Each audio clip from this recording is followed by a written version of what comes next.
전국 유일의 철학 전문 도서관 중천철학도서관에서 진행하는 이달의 철학책 시간입니다. 안녕하세요. 저는 숭실대학교 베어드 교양대학이란 곳에서 학생들과 함께 공부하고 있는 김시천이라고 합니다. 오늘은 김경희, 진은영, 공저인 논어는 아름답다 라는 책을 여러분들께 소개해드리고자 합니다. 자, 이 책은 동양 철학자와 시인이 만나서 함께 저술한 책입니다. 너무나도 잘 알려진 진은영 시인, 그리고 그의 벗이자 동양 철학자인 김경희 선생님의 책입니다. 자, 저도 논어와 관련된 책을 써본 경험이 있기 때문에 이 논어라고 하는 책은 언제 혹은 누가 읽어도 늘 새롭고 맛이 있는 책이기도 하죠. 자, 그런데 이 두 분이 함께 쓴 책은 또 그 맛이 어떠할까? 놀랍게도 이 책을 쓴 두 분은 사실은 그 한 분은 논어 전문가라고 말할 수도 있지만 한편으로는 저처럼 이 동양 철학 가운데서도 장자를 연구했던 분이에요. 이 김경희 교수님은 현재 한국상담대학원 대학교에서 철학상담학을 가르치고 계신 교수입니다. 두 분이 이게 첫 작업이 아니라 문학, 내 마음의 문이 읽기라고 하는 책을 함께 쓰시기도 했고요.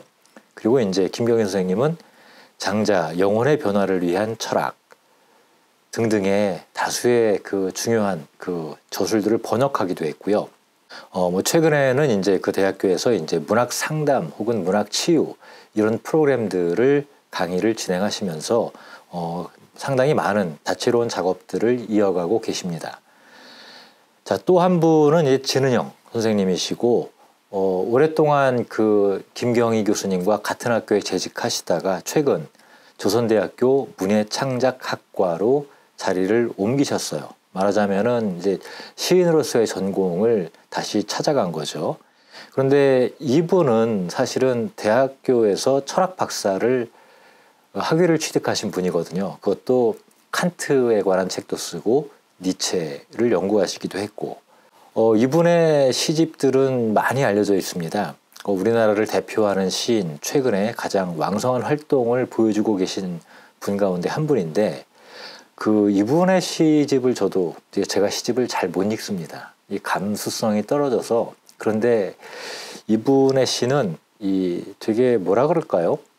제 취향에 좀 맞으면서도 어떻게 비슷한 시대를 살아가는 사람인데도 불구하고 감수성이나 시대를 감각하는 방식이 이렇게 다를까? 시집 제목이 참 재밌습니다. 7개의 단어로 된 사전. 그래서 제가 요거를 벤치마킹 해가지고 어떤 책을 기획하기도 한 적이 있습니다. 또 우리는 매일매일, 훔쳐가는 노래, 이런 등등의 주목받는 시집을 내시기도 했습니다. 다른 한편으로는 니체와 관련된 책, 니체, 영원 회귀와 차이의 철학, 칸트의 순수이성 비판, 이성을 법정에 세우다 등등 굉장히 다양한 철학적, 문학적인 저술도 내신 바가 있습니다. 자, 그런데 이 두 분은 도대체 이 책을 통해서 우리들에게 어떤 메시지를 주고 싶기에 이런 책을 쓰셨을까요? 자, 본래 이 책은 사실 아모레 퍼시픽 재단의 지원을 받아서 이루어진 책입니다. 책을 읽어보면 두 분이 전공이 다르지만 좀 뭐라 그럴까, 아무래도 아모레 퍼시픽은 우리가 화장품이라고 하는 제품처럼 아름다움 자체를 상품화하고 이 뷰티와 관련된 일종의 산업이기도 하죠. 그러다 보니까 이 아름다움과 관련된 여러 학문적인 활동에 이제 지원을 많이 해주는데 바로 그 지원을 받아서 이루어진 책이라고 합니다. 그러다 보니까 아무래도 이 동아시아의 가장 전통적인 그 철학의 두 가지라고 할 수 있는 유가와 도가의 미학을 한번 소개해보면 어떨까, 이런 생각으로 본래 기획을 했지만 사실 이 한국에서, 한국뿐만이 아니겠네요. 이 동양 철학을 베이스로 해서 철학을 하는 것하고 서구의 철학을 베이스로 해서 철학을 하는 게 한편으로 비슷해 보이지만 사실 굉장히 다르거든요. 일단 언어가 다르고 생각이나 문화가 많이 다르고, 그런데 같이 막상 쓰려고 하다 보니까 생각의 차이가 상당히 크다라고 하는 게 서로 절감을 했었고, 그런데 놀랍게도 이 책을 읽어가면서 이런 방식으로 책을 쓰면 어떨까 하는 아이디어가 떠올랐답니다. 그 부분을 제가 잠깐 소개해 드릴게요. 이 책을 쓰려고 논어를 다시 읽고 함께 토론하면서 저자들은 논어에 기록된 내용을 바탕으로 고대 육아의 배움의 공동체가 어떻게 형성되었는지, 그 속에서 인간의 성장과 변화를 어떻게 도모했는지를 독자에게 생생히 전달하는 일에 더 큰 의미를 두기로 의견을 모았다. 10쪽에 나오는 이야기입니다. 제가 사실 이 부분을 읽으면서 상당히 공감이 컸는데요. 왜냐하면 제가 쓴 책도 이것과 똑같은 그런 경험을 했었거든요. 자, 사실 우리는 예술이라고 하는 것, 혹은 글쓰기를 한다는 것, 이런 것들을 굉장히 고차원적인 활동이라고 생각을 해요. 그런데 이 저자들은 이렇게 얘기를 합니다. 논어라고 하는 것은 결국은 자기의 삶을 하나의 예술 작품으로 만들어가는 일종의 창작 활동과 같다. 그래서 삶이 곧 예술이고, 그런데 그 삶이 예술이다라고 하는 것이 한 사람의 골방에서 오랫동안 고민을 하고 사색을 해서 만들어지는 그런 게 아니라 다른 사람들과 더불어 함께 배우고 부딪히고 싸우기도 하고 하면서 이 삶의 과정을 통해서 배워나가는 과정, 그것은 내가 곧 변화되고 다른 사람들과 조율되고 함께 어우러지고 하는 과정으로 이해한다면 이 저자들이 이야기하는 삶 자체가 예술작품이다라고 하는 말을 우리가 쉽게 이해할 수 있을 것 같아요. 그래서 이 저자들은 논어가 도대체 우리의 삶을 어떻게 아름답게 할 수 있는가라는 주제로 이 책 다양한 문장들을 인용을 하면서 이 두 저자분들의 삶과 체험을 녹여내면서 함께 어떤 면에서 보면은 바로 이 논어라고 하는 책을 통해서 함께 고민한 결과가 이 책이기도 하지만 제가 읽기에는 동양 철학자인 김경희라는 인간과 시인이자 철학자인 진은영이라고 하는 두 사람의 삶의 결이 부딪히고 갈마들면서 만들어진 책이라고도 말할 수 있지 않을까 싶습니다. 자, 이 책은 이렇게 화면에 보이는 것처럼 책 판형은 조금 작아요. 그런데 페이지 수가 359쪽입니다. 만만치 않은 분량이에요. 그런데 잘 읽힙니다. 제가 이제 조금 기억나는 것 중에 하나가 예전에 제가 진은영 시인에게 원고를 청탁을 했던 적이 있어요. 특히 이제 어린이들을 상대로 한 책이기 때문에 원고료가 되게 좋았거든요.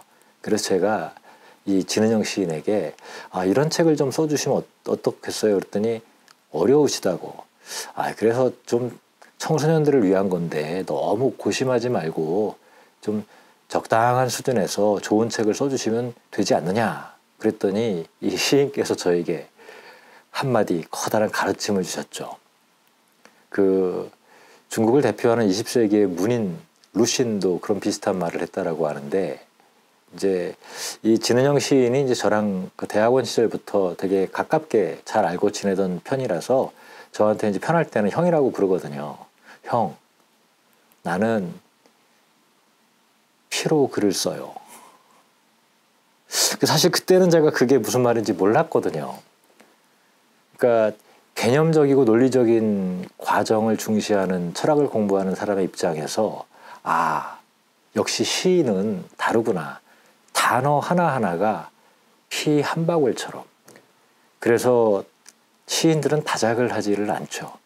단어 하나하나에 혼과 피를 담아내기 때문에. 그런데 이 또 다른 저자인 김경희 선생님도 굉장히 문장력이 좋은 분이거든요.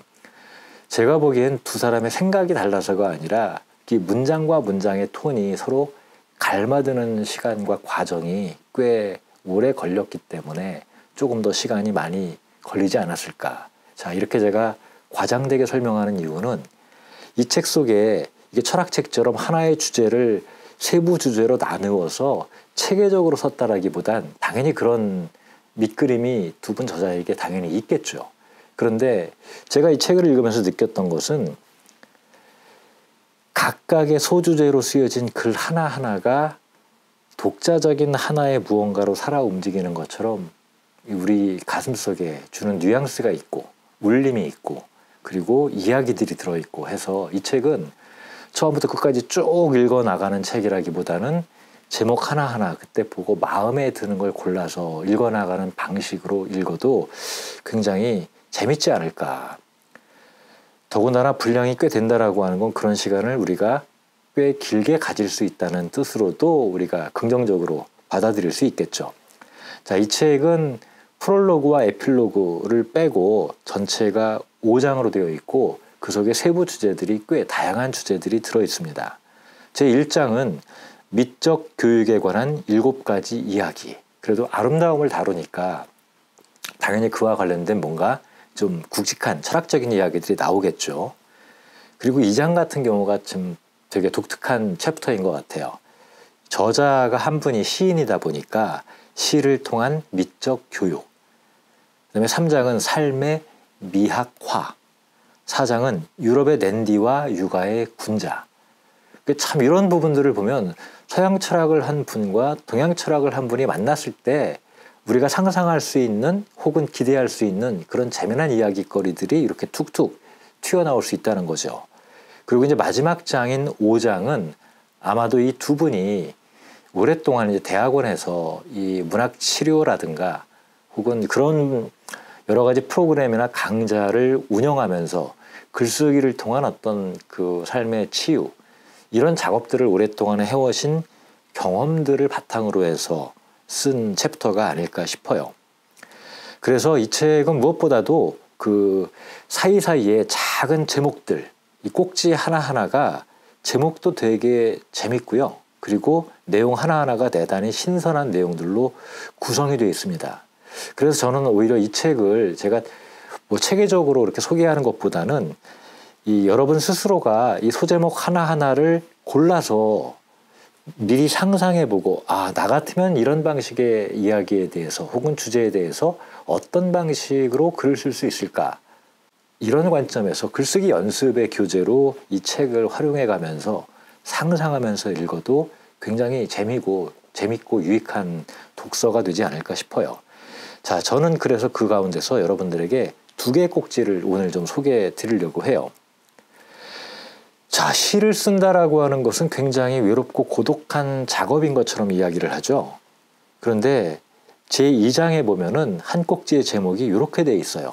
시는 더불어 말하는 것이다.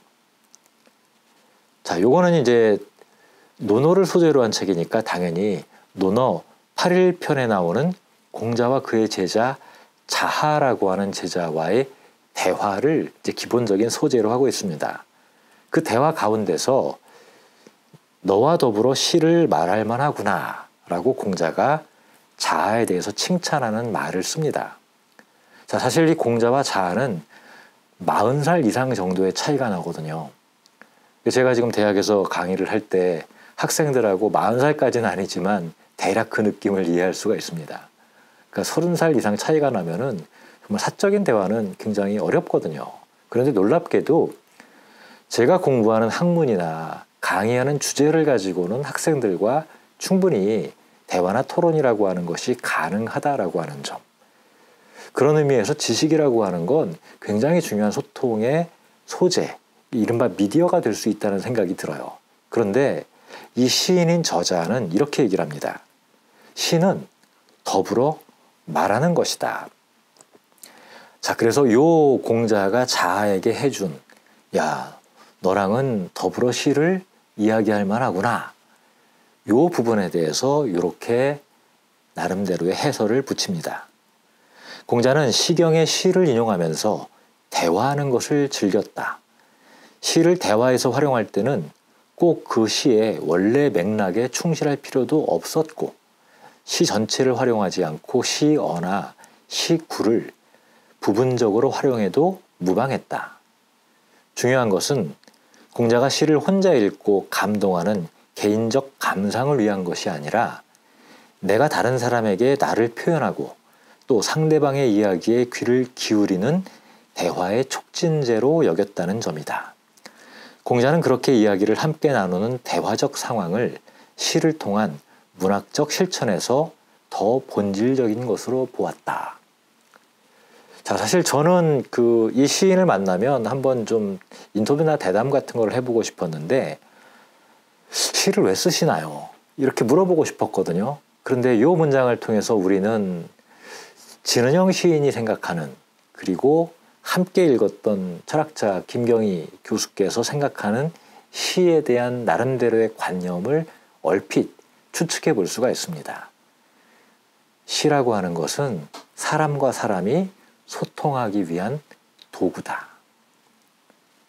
나 혼자만의 주관적 감상을 아름다운 언어로 표현하는 것이 아니라 이 내 몸속에 응축되어 있는 나의 느낌, 나의 감정, 그것을 다른 사람이 공감할 수 있는 언어의 형태로 조각해내는 것이 시이고, 그 조각을 통해서 다른 사람들과 더 깊이 있게 이성적인 대화뿐만이 아니라 감성의 경험을 함께 나눌 수 있는 그러한 채널의 도구로서 시가 유용하게 쓰일 수 있다.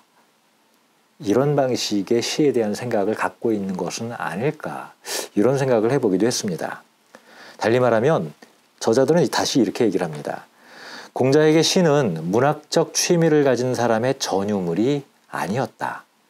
공자에게 말하고 쓴다는 것은 인간을 인간답게 만들어주는 핵심 활동이고, 그런 언어 생활의 정수는 바로 시적 언어에 있었다.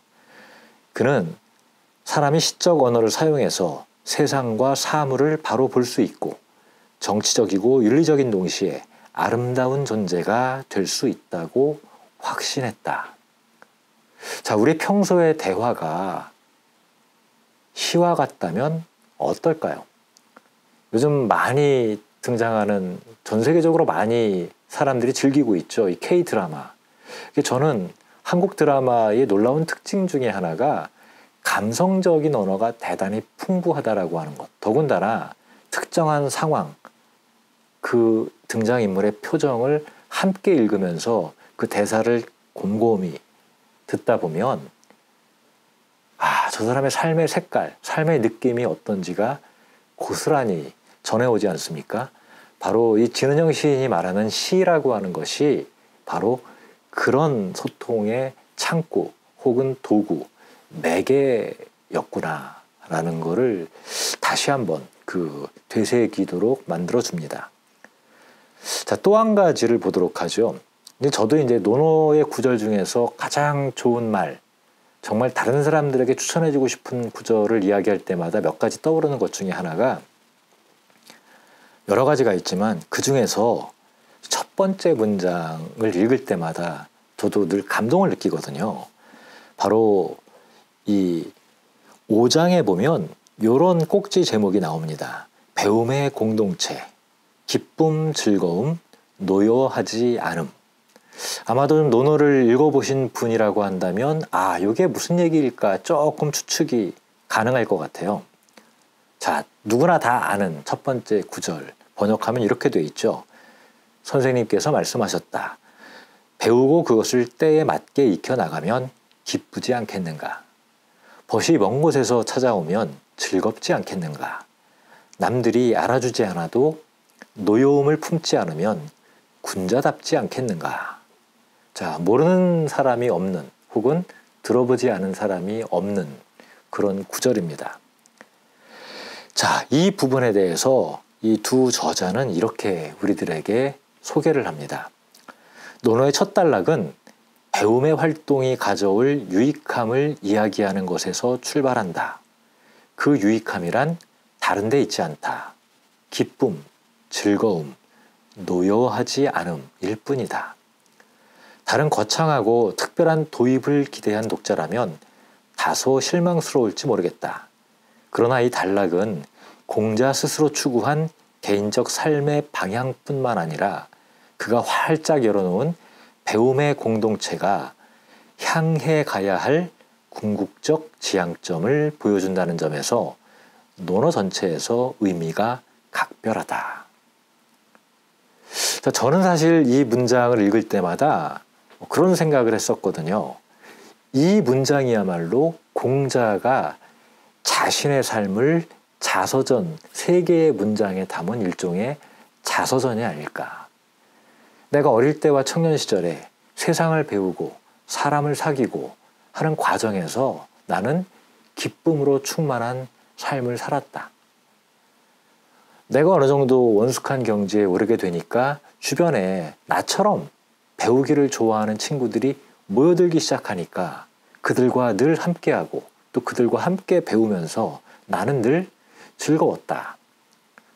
비록 내가 정말로 원했던 관직에 나아가서 왕을 돕고 세상을 바로잡는 그런 일을 해보지는 못했지만 말하자면 공자는 실업자로 살았죠. 그러나 그런 제자와 후배들이 있었기에 세상에 대해서 원망하지 않고 세상에 대해서 화내지 않을 줄 아는 그런 사람이 되었다. 이건 분명히 자서전에 해당됩니다. 그리고 어떤 성공이나 어떤 열매 혹은 성취, 부, 권력 이런 것과는 굉장히 거리가 먼 삶의 언어, 그런 것들은 굉장히 컬러풀한 감정적인 언어로 도색되어 있다라고 하는 걸 우리가 알 수가 있습니다. 그런데 제가 읽었던 것과 똑같은 방식으로 이 두 저자분께서도 배움의 공동체, 그러니까 배우는 과정도 그렇고 그 속에서 누릴 수 있는 삶의 희열, 즐거움이라고 하는 단어, 바로 이런 것들, 그러니까 집단적인 차원 속에서, 즉 나와 내가 함께하는 과정 속에서만 가능하다라고 하는 걸 저자들이 역시나 말하고 싶었던 게 아닐까. 자, 제가 딱 두 가지를 가지고 소개를 했는데요.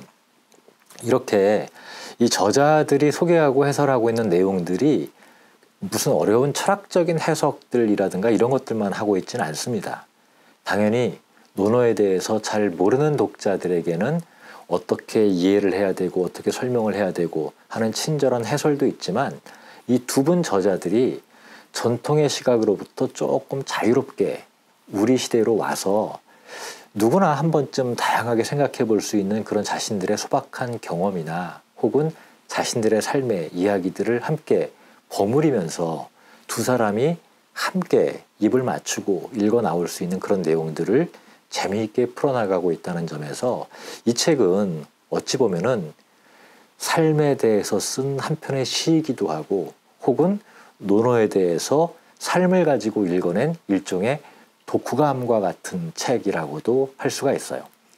그런 의미에서 이 책은 아름다움에 관한 책이지만 미학적인 책이라기보다는 삶의 예술에 관한 책이고 삶의 아름다움에 관한 책이고 그 삶의 아름다움을 가장 적절하게 표현하는 단어가 적어도 제가 알기에는 즐거울 락, 아마도 이 즐거울 락이라고 하는 글자를 영어로 번역하면 해피니스가 되지 않을까 싶어요. 저는 그래서 이 책을 쭉 교과서 읽듯이 읽지 말고 편안한 마음으로 커피나 차나 혹은 과자 같은 것들을 옆에다 놓고 음악을 틀어놓고 꼭지를 한번 읽어보고 제목을 생각하면서 자기 생각을 먼저 해보고 그리고 이 저자들은 그 주제를 가지고 어떻게 이야기를 하는가, 논어에 스며들어 있는 삶의 결들을 어떤 방식으로 짚어서 풀어내 주는가 하는 방식으로 읽는다면 이 실록이 우거져가는 4월, 과거의 5월만큼이나 좋은 계절이죠. 이 시간에 여러분들에게 딱 안성맞춤인 그런 책이 아닌가 싶어요. 자, 여러분들의 삶은 어떻습니까? 우리는 자꾸 무언가를 밖에다가 만들고 또 그걸 가지려고 하고 그거를 지배하려고 합니다. 그런데 그렇게 밖에다 만드는 것보다 우리 자신이 스스로에 대해서 만들 수 있는 최고의 예술작품은 자기 자신의 삶이 아닐까. 저자들은 바로 우리들에게 이 이야기를 다시 우리들에게 속삭이듯 논어를 소재로 권해주고 있습니다. 자, 이 이야기들에 여러분들의 귀를 혹은 마음을 한번 기울여보는 것은 어떨까요? 자, 이달의 철학책 여기서 마치겠습니다. 고맙습니다.